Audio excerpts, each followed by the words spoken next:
Alexandria Nicole, and welcome to Thriving Thursdays with Alexandria Nicole. I'm your host and proprietor. If you're new here, our podcast is meant to inspire and inform listeners by featuring intimate interviews with successful professionals, business owners, and thought leaders. Our podcast aims to share stories, insights, and strategies to help others thrive in their own businesses and ventures. Each episode provides valuable advice and actionable tips that you can apply to achieve your own goals and succeed in your fields. And today we have Angel Holmes. Absolutely love her. She's the director of Charleston Wine and Food Festival and the founder of Like-Minded CHS. Welcome! Yay! So excited to be here. Finally, yes. We've been talking for so long about connecting, and it's just so beautiful to be part of this. I'm so happy to have you here, Angel. Thank you. you. Same. So let's get right into it. So where did you grow up? Charleston. Yes! Charleston Born native. and raised. I love that. One of the few, it's a rarity now to be Charlestonians, but yes, and my husband's from here, and it's beautiful. I love that. Did you ever leave and come back? Yes, I went to college in Orlando, University of Central Florida. Yes. Stayed down in Florida for about 10 years and moved back in 2000. Oh, wow. I love that. So when you were growing up here in Charleston, what were your family dynamics like? So my dad was actually a politician, even backing up, he used to own the baseball team when it was the Royals, which it became the the Rainbows, and then the River Dogs. He named it the Rainbows. So it's really cool seeing people wear Rainbows hats and stuff around. But yeah, so he did that, and then he ran. The mayor convinced him to run for state senate, and he lost his first election, but won. So literally, I was at a teenager going around shaking hands, knocking on doors, very doing all the things. It was really wild looking back on it. Yeah. And he went on actually to run for governor. He did not win that, but then he started the state lottery here, and then went and started the state lottery in Arkansas.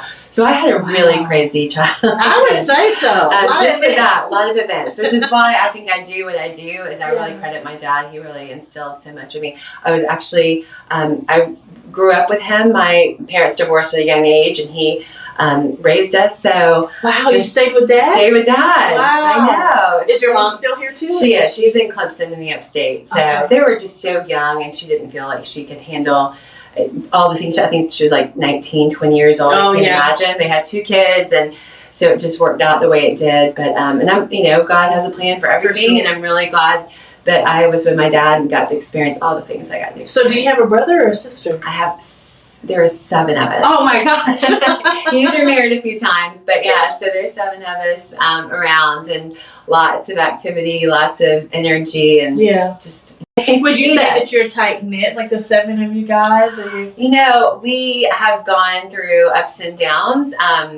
That's kind of a whole big long story, but some of us are really close, and some of us have kind of grown apart, just with personalities. And, yes. And there was some family trauma and things that were harder. Mm-hmm. And I'm a very vocal person, so I have been sharing my story more and more, and that has definitely hurt some of the family. So I see. We're just taking a little pause on being a close-knit family. Yeah. I'm all for being close-knit. I love love and people. And I think family is so important. So, and we were having a conversation earlier on the phone about valuing communication. And I think that sometimes we're cheap because we just want to talk it out. Like, I just want to feel seen, heard, and valued. And I also want you to feel the same too. But if the communication skills aren't there on all planes, then it can kind of backfire that that desire for communication then breaks down because the other person's like, I don't want to talk about that. If we don't talk about it,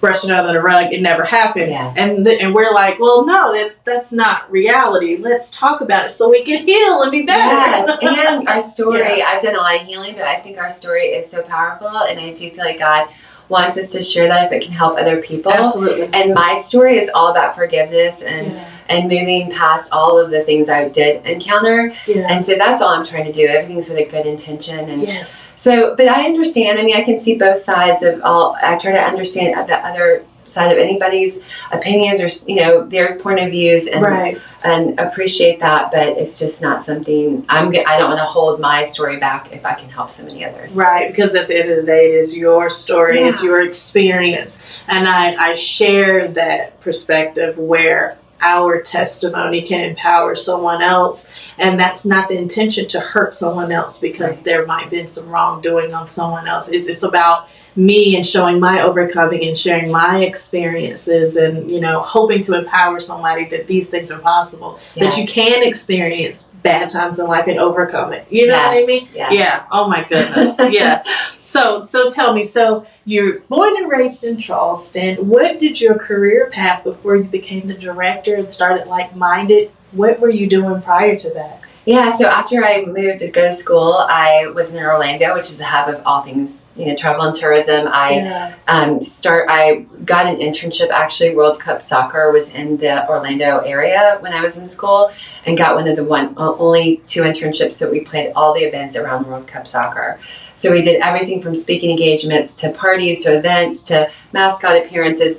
And when I did that, I went back to my professor and said, I want to do this for a living. Love it. Yeah. And I think everything I'd done with my father and the baseball, I was at the baseball stadium doing stuff for so much of that. But then I got more into PR, and he was like, well, you really should specialize in PR, marketing, and events. And so that's what I did, and just started working, first started working for agencies and other companies promoting them, but then worked for convention and visitors bureaus in various places. I worked in Jacksonville for a couple of years and promoted that massive city it is. It's the largest city in the contiguous United States, and the Jacksonville Jaguars had just started, so it was really fun. There was lots of things to promote, and then did move back to Charleston eventually. My dad wanted me back here, got a great job at the Charleston Convention and Visitors Bureau.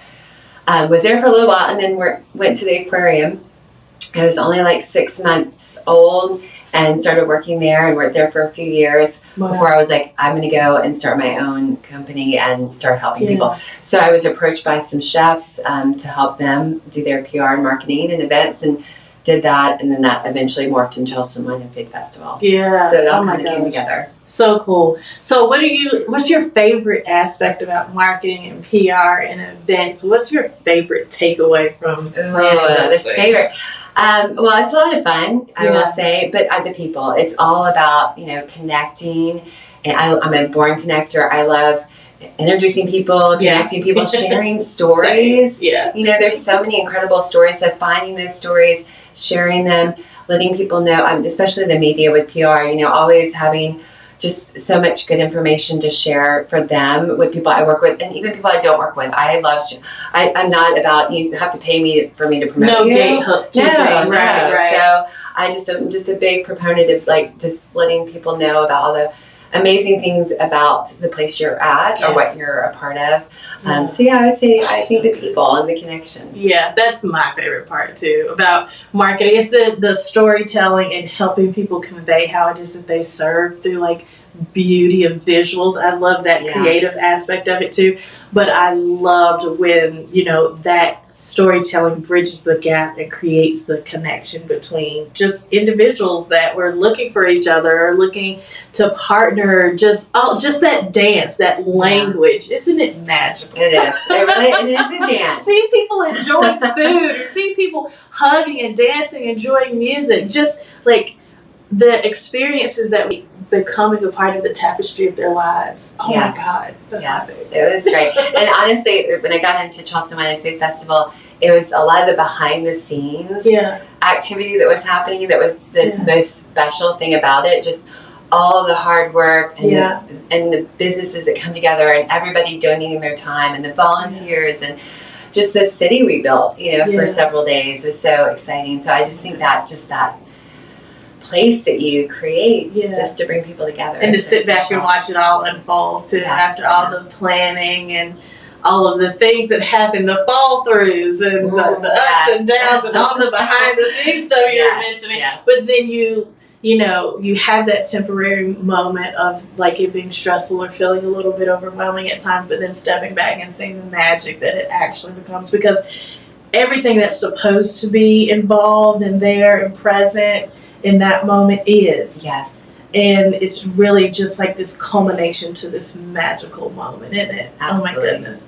So you were the director, and then you started Like Minded. What was the journey? Yeah, no, I went on and did a lot. It was a lot. That's been. I mean, the festival is almost 20 years old. So I did. Yeah. I was a part of it for 10 years. Ran it for 8 years.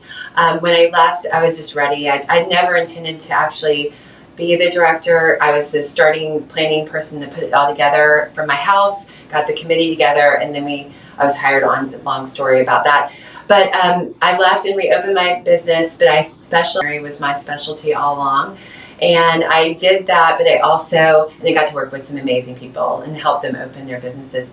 But I also started doing event consultation and started my own beverage conference. So I did a really incredible, it was called BevCon, a beverage conference here for 2 years. And then we moved it to LA for 1 year. And then I also helped start an event in Asheville called Chow Chow that ran for a year, and then COVID hit, and they had to do it a little differently after COVID, and it did not survive after that. So, then did event consulting, would go off and help large scale events just fine tune themselves, or if somebody wanted to start an event, I would help them move that. So did that until COVID, and then COVID I lost everything. So so everything on that. Everything shifted. And then I basically just did whatever I could do. I sold athletic wear online.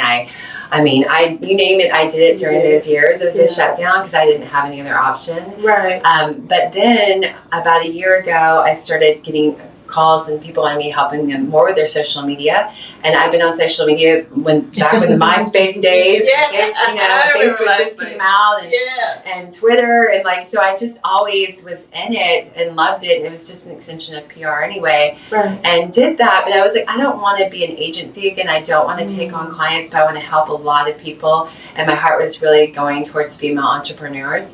So I developed a program where people could join a membership. They could get some content I produce every month, but also just coaching. And I wanted to give them the tools because a lot of them couldn't afford hiring an agency or somebody, even for a couple $100 a month. So to give them tools that helps them do it themselves and just empowers them anyway. That was what I started working on. So I reopened my business, started doing that, and then was trying to promote it, and I could promote it anywhere. And I found the script